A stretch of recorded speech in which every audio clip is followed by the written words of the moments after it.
IFM News. IFM News. IFM News. Lokal.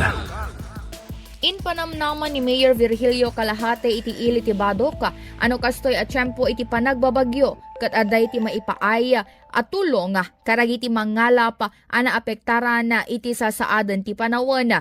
Inlawlawag ti Mayor at daragiti gundaway asaan na maipalubos iti panagkalap iti taawa no aday ti sumangbay a bagyo kano manarimaan iti saan na pintas asaadan na ti panawan. Rason ang mangidijaya iti lokal a gobyerno iti tulong para karagitoy. Kinuna ni Calahate kaaduan na panggadaan dagiti residente iti Badok kat ti panagkalap kan awan iti masapulan wenno mapastrakan dagitoy no adda iti bagyo.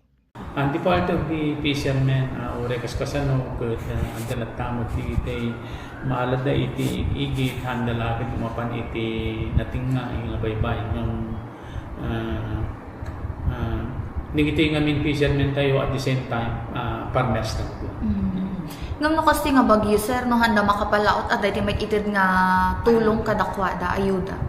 Actually, haan lang at the LGU Badok, tinumangtin in fact, even the provincial government, kaya dadalwan ni Governor Cecilia Araneta Marcos, kini Vice Governor Macho Marcos Manoto, kadagda pwedeng ititinda para kaning division. Aside kaning iti ang gapo iti LGU. Inaig iti raytoy in patalget ti Mayor saan laeng nga agapo iti lokal a gobyerno ti tulong no dikat adda pay manipod iti provincial government of Ilocos Norte. Para iti IFM News, sa Idol Bernadette Toledo, Tatak, IFM. IFM News. IFM News.